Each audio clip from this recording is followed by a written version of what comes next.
여러분, 다른 나라 대통령이 한국에 방문할 때 의전의 급이 나뉘는 거 알고 있었나요? 중요성이나 목적에 따라 국빈, 공식, 실무 방문 이렇게 세 가지로 나뉜다고 하는데, 이번 브라질 룰라 대통령의 방한은 최고 등급인 국빈 방문이죠. 그야말로 VVIP 대접의 끝판왕으로 체류하는 동안의 모든 비용은 한국이 전액 부담한다는데, 그래서 그런지 국빈 방문은 원칙적으로 대통령 임기 중 국가당 한 번만 가능한 희소성이 매우 높은 일이기도 하죠. 이번 룰라 대통령의 한국 방문은 21년 만에 재방문으로 알려져 있습니다. 룰라 대통령이 2005년 처음 한국을 찾았을 때 우리나라는 노무현 정부 시절이었습니다. 사실 두 대통령은 특별한 공통점이 있었는데, 당시 룰라 대통령은 노동자 인권 변호사를 했던 당신과 노조 지도자였던 나는 서로 닮은 점이 많다며 깊은 친밀감을 드러냈다고 해요. 또 2004년 노무현 대통령이 브라질을 방문했을 땐 서로 맞담배 피면서 이야기를 나눴다는 일화도 있고요. 이번 이재명 대통령과의 만남에서도 공장 노동자라는 과거를 연결고리로 삼았는데, 19살의 새끼손가락을 잃었던 본인의 상처와 프레스기에 팔을 다쳤던 이 대통령의 소년공 시절을 공유하며 인간적인 유대감을 나타낸 겁니다. 아무튼 두 대통령 이야기는 여기까지 하고, 경제 부분에 초점을 맞춰보면 2005년 첫 만남 당시 두 나라의 관심사는 아주 명확했습니다. 바로 자원과 기술의 맞교환이었죠. 당시 브라질은 세계적인 농업 및 자원 강국이었습니다. 우리나라는 브라질이 자원을 원했고, 반대로 브라질은 넘쳐나는 자원을 가공할 한국의 철강, IT 인프라 기술을 원했죠. 실제로 두 정상이 만난 뒤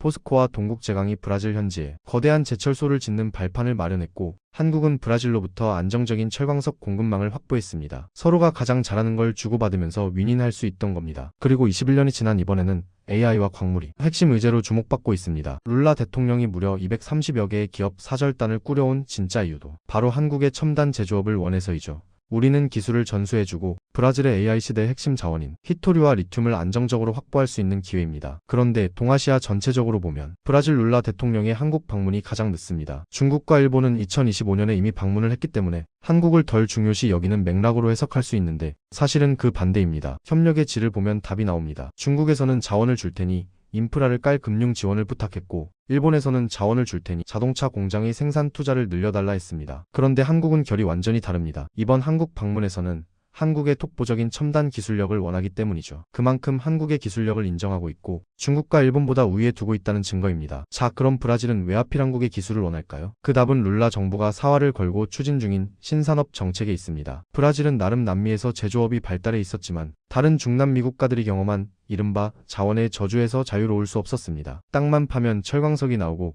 커피, 사탕수수와 대두가 쏟아지니 브라질은 굳이 힘들게 물건을 만들 필요나 절박함이 없었던 거죠. 그냥 원자재를 수출해본 돈으로 해외에 좋은 물건을 사다 쓰면 그만이었기 때문인데, 하지만 이게 독이 됐습니다. 원자재 가격이 상승할 때는 나름 이런 전략이 먹혔는데 하락할 때마다 국가 경제가 통째로 흔들렸기 때문이죠. 원자재 가격의 하락 사이클은 2010년대 초에 발생했는데, 이때가 바로 브라질에서 탄핵과 부패 사건으로 사회 분위기가 악화되고 2014년 월드컵, 2016년 리우 올림픽으로 새로운 강대국 이미지를 얻으려던 시도가 경제가 불안정해지며 오히려 쓸데없는 곳에 정부가 돈을 썼다는 비판을 받던 시기였습니다. 그 사이 브라질의 제조업 공장들은 하나둘 문을 닫으며 녹슬어갔죠. 2020년대 초 제조업 경쟁력 지수가 무려 38위까지 추락할 만큼 제조업이 몰락한 상황이었습니다. 위기감을 느낀 룰라 대통령은 2022년 다시 대통령이 되자마자 자그마치 800조 원 이상의 천문학적인 투자를 통해 브라질의 제조업을 살리겠다고 선포했습니다. 이 정책은 한마디로 말하면 브라질을 자원만 파는 나라에서 기술까지 가진 나라로 탈바꿈하겠다는 브라질판 국가개조 프로젝트였습니다. 좀 더 자세히 살펴보면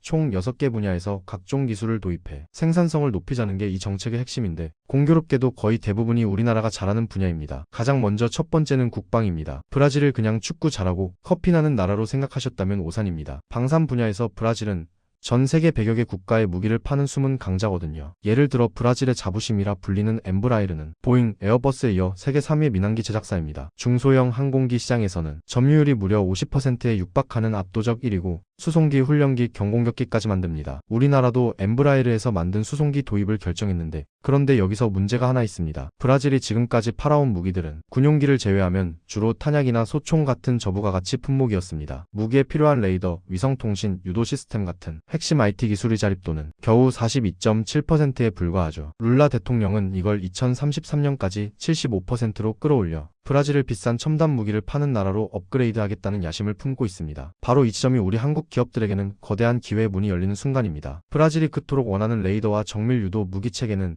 사실상 우리 방산의 전공 분야거든요. 기체나 차체는 브라질이 만들고 그 안에 들어가는 두뇌는 우리 기술로 채우는 전략적 기술 협력이 가능해지는 거죠. 또 위성과 사이버 보안이 필수인 현대전의 특성상 세계적인 위성 기술을 보유한 한화 시스템이나 한국 항공우주 산업에게도 브라질은 놓칠 수 없는 거대 시장이 될 수 있는 거죠. 두 번째로 브라질이 원하는 분야 바로 AI입니다. 그 중에서도 스마트 팩토리가 있는데 현재 브라질 제조업의 최대 고민은 몸집은 거대한데 머리가 따라오지 못한다는 겁니다. 실제로 브라질 공장들의 디지털 도입률은 고작 23% 수준에 머물러 있습니다. 기계는 쉴 새 없이 돌아가지만 이를 데이터로 분석하고 AI로 제어하는 지능은 턱없이 부족한 상황인 거죠. 룰라 대통령은 이번 정책을 통해 이 수치를 90%까지 끌어올리겠다고 파격 선언했는데, 그런데 이 90%라는 마법 같은 숫자를 현실로 만들도록 도와줄 나라가 전 세계에 몇 안 됩니다. 그나마 한국이 가능한데 룰라 대통령이 이번에 이재용 회장을 직접 만나는 이유도 단순히 공장 투자 더 해달라는 부탁이 아닙니다. 이미 삼성 공장에서 구현되고 있는 AI 기반 제조 솔루션을 탐내는 거죠. 또 브라질은 중남미 데이터 센터 트래픽 중에서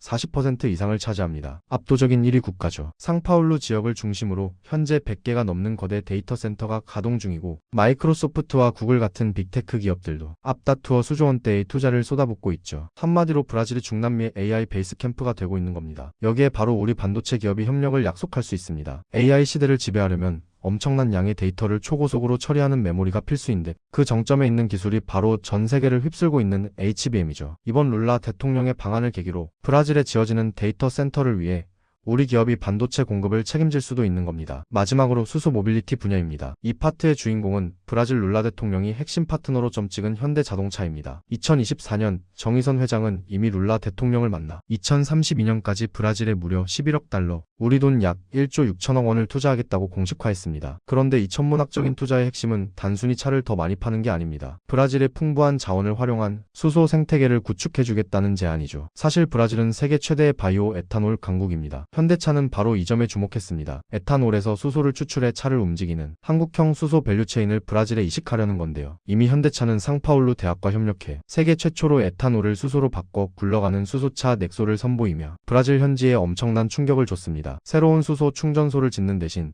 브라질 전역에 깔린 기존 에탄올 주유소를 그대로 활용하는 경제적 장점을 제시한 겁니다. 자, 지금까지 우리 기업들이 브라질에 줄 선물 보따리만 이야기했는데요. 여기서 중요한 점은 우리는 과연 무엇을 얻느냐는 겁니다. 그 해답은 바로 AI 전쟁에서 가장 강력한 무기가 될 핵심 광물의 안정적 확보에 있습니다. 가장 먼저 주목해야 할 보물은 바로 니오빔입니다. 이름조차 생소하시겠지만 이건 AI 시대를 지탱하는 숨은 주역입니다. 전 세계 매장량의 무려 90% 이상이 브라질에 묻혀 있죠. 데이터 센터와 슈퍼컴퓨터를 만들려면 상상 초월의 열기를 견디는 초고성능 반도체 장비와 초고강도 합금이 필수입니다. 니오빔을 강철에 아주 소량만 섞어도 금속의 강도가 비약적으로 높아지고 열 저항성이 극대화됩니다. 즉 AI 반도체를 만드는 미세공정 장비와 데이터 센터 인프라를 구축하는데 없어서는 안 될 핵심 소재인 겁니다. 여기에 브라질은 전기차 배터리의 심장인 리튬과 니켈, 자율주행차의 필수 소재인 히토류까지 그야말로 자원 노다지인 거죠. 전 세계는 AI 시대에 필요한 자원을 점령하기 위해 총성 없는 전쟁을 벌이고 있죠. 그 와중에 브라질이라는 거대한 자원 국가와 협력하는 건 한국에게 큰 의미가 있습니다. 룰라 대통령은 사실 2000년대 초 중남미 좌파 물결을 이끈 상징적인 인물입니다. 과거에는 기아 퇴치 정책인 포미제로처럼 강력한 복지 중심의 이념 정치를 펼쳤죠. 하지만 다시 집권한 룰라 3기 정부는 완전히 다른 모습입니다. 지금의 룰라는 이념보다 실리를 택했습니다. 유럽과 FTA를 적극 추진해 거대한 브라질 시장을 개방하고 불편한 관계였던 미국 최대 교역국인 중국과도 국익을 먼저 생각하는 실리적인 협력을 이어가고 있습니다. 이번 한국과의 만남 역시 그 연장선입니다. 특정 강대국에 올인하지 않고 한국 같은 기술 강국을 제3위 대안으로 삼는 거죠. 여기서 우리가 배울 점은 아주 명확합니다. 미국과 중국 갈등 속에 껴있는 거센 풍랑 속에서 누구 편에 설 것인가를 눈치 보며 고민하기보다